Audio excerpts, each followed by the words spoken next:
जनों के लिए तो यही है कि सभी भक्त से मेरा आग्रह यह है कि इस महाशिवरात्रि के मुख्य त्योहार, ये तिथि, ये परंपरा, ये वर्ष सालों साल मनाई जाती है, ये सभी को पता है।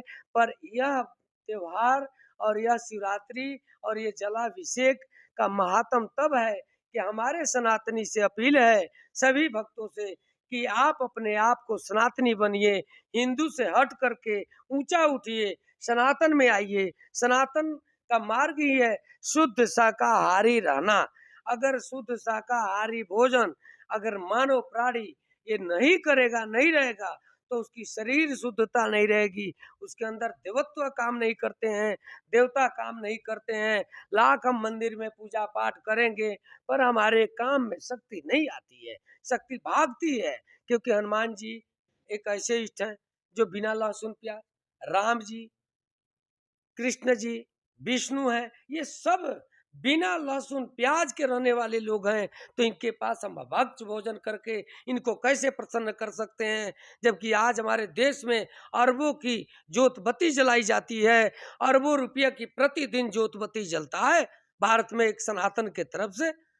और इतना फल फूल प्रसाद चढ़ता है, दान हो रहा है, गरीबों का अलग, संतों के लिए अलग, ब्राह्मणों के लिए अलग, अपने नौकर चाकर के लिए अलग, ये सब सेवा चल रहा है। हमारे गुरु घर से चलता है, लंगर चल रहा है, फिर भी देश में शांति नहीं है, विश्व में कहीं शांति नहीं दिखाई दे रही है। इसका मात्र कारण क्या है? शुद्धि और अशुद्धि पर ये सब प्रहार हो रहा है।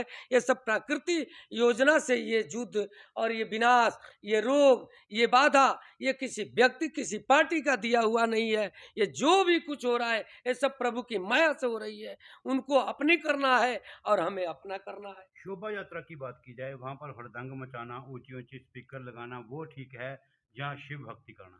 भक्ति तो भक्ति है।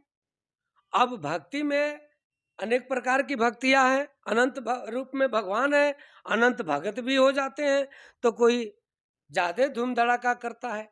ये संगीत तो हमारे शिव के डमरू से सारी स्वर निकला है, संगीत भी हमारा है। इसलिए ये बजाना, ये गाना ये जरूरी है। पर किस प्रकार की भक्ति, किस प्रकार की बजावट होना चाहिए, इस पर विचार हो। ये कोई रंग महफिल मंच नहीं है, ये शिव का, ये विष्णु का ये मंच है। इस पर न्यायिक और सात्विक भजन और गान होना चाहिए। ये ताल मृदंग ये सब क्या है, ढोल नगारा, ये हमारे देवताओं में ही बजता है। ये साधारण मनुष्य के पीछे और आगे नहीं बजना चाहिए।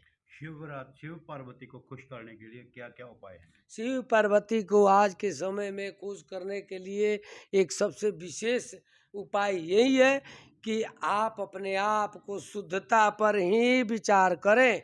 ये अंडा मछली घर में, ये दारू शराब, ये आपको आगे नहीं जाने देगा। अगर कोई जा भी रहा है तो आगे उसका चलने वाला नहीं है। ये होना है, उसके ही माध्यम से अच्छा बुरा का पहचान नहीं हो रहा है, शुद्धि अशुद्धि का पहचान नहीं हो रहा है। कहीं भी देखिए घटना दुर्घटना ये जो भी हो रहा है ये सब हवा के दूषित से हो रहा है।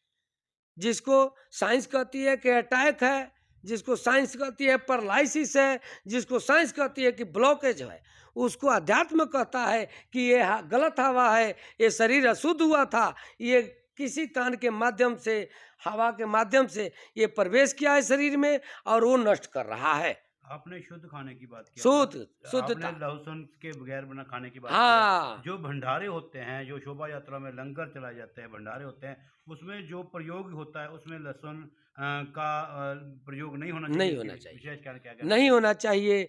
ये सब खान पान के चीज देखिए, खाने का चीज है, मिट्टी से निकला है। शास्त्र कहता है कि इंसान जो भी कुछ खा के पचाए तो खा सकता है, लेकिन अगर कोई मांसाहारी भोजन करता है तो राक्षसी प्रवृत्ति का है, उसका बुद्धि को प्रहार करता है। अगर मदिरा है कोई पिए पचाए कोई बात नहीं, परंतु वो राक्षसी प्रवृत्ति का है, नास्तिक विचार का होता है, वो जरूर कहीं ना कहीं से नास्तिक बना देता है। मंदिर श्री बाबा बैल जी के यहाँ पर कथा चल रही है, उसके बारे में क्या कहना चाहेंगे? कथा ये है कि ये महाशिवरात्रि त्योहार है भगवान शिव का, बहुत बड़ा उत्सव है। भगवान शिव कि एक ये उत्सव को लेकर के सभी भक्तों में जागृतियाँ और हम लोग के अंदर आती है कि भाई भगवान का अमुक तिथियाँ मान्य है और इनके ऊपर सालों साल प्रतिदिन हर पल हर समय हम शिव के आराधना से हम अपने कार्य में, हम अपने जीवन में, हम अपने सफलता को प्राप्ति करते हैं। और आज साल में एक उनका अगर ऐसा त्योहार, ऐसा उनका समय आ रहा है, तो हमें भी उनके लिए उतना ही दिल से, उतना ही धूमधाम से उत्सव मनाना चाहिए कि आप हमारा सालों साल प्रतिदिन पल के पल आप हमारा ऊपर कृपा बनाए रखते हैं, हम सभी भक्तों का उद्धार करते हैं, इसलिए ये विशेष करके उत्सव हो जाता है। तो इस उत्सव में अब शिवरात्रि है, अब यहाँ से आज चौथे दिन हो गया, चतुर्थी दिन। आज जो है कथा चल रहा है महाशिव पुराण का, ये आपको शुरू हुआ है 18 फरवरी से। ये कथा का विस्तार चलेगा आपको 26 फरवरी तक। 27 तारीख को सुबह हवन, फिर भोर भंडारा रखा गया है और रात को 4 पहर पूजा होगा। दिन में अभिषेक लोग करेंगे जल का। सभी भक्तों के लिए यह एक शुभ अवसर होता है। जो ना भी कभी मंदिर जाने का प्रयास किया है, वो भी महाशिवरात्रि को उसके अंदर जागृति आती है और वो उस दिन मंदिर जाता है और जल चढ़ाता है। ना उसके साथ कोई धर्म गुरु शिक्षा दिया है, ना उसको कोई राह दिखाया है, उसके अंदर आ जाती है जागृति, जिससे वो जल चढ़ाता ही है। मंदिर गली मोहल्लों में बने हुए हैं, एक प्राचीन मंदिर है। आप क्या कहना चाहेंगे जो गली मोहल्लों में मंदिर बने हैं उनकी प्रतिष्ठा कैसे काम रखी जाए?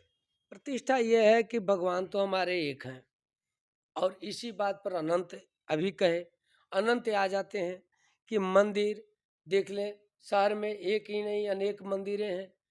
हर मंदिरों में भोले बाबा कहीं विराज हैं, कहीं राम जी हैं, कहीं दुर्गा जी, कहीं काली जी, कहीं कहीं अकेले ही एक ही देवता का मंदिर, जैसे महामाई काली माई है, उनके अंदर भी और भी प्रतिमा है लेकिन नाम उन्हीं का चलेगा। वैसे हमारे मंदिर है बैल वाले बाबा शिव मंदिर NIS चौक, जिसके अंदर मंदिर तमाम देवी देवता विराजमान है और बैल वाले बाबा जी का ये सब कृपा है कि उन्होंने यहाँ इन भक्तों के, इन कॉलोनियों के, इस शहर के उद्धार के लिए अपने जीवन में तप तपस्या किए और इसी जगह वो समाधि लेकर बैठ गए और आज उनकी समाधि से कृपा बरसी। तो 6 समाधि और संतों की सेवा में करते करते लगी और आज ये मंदिर का विस्तार भी हुआ और ये मंदिर में इतना देवी देवताओं की आस्था भी है।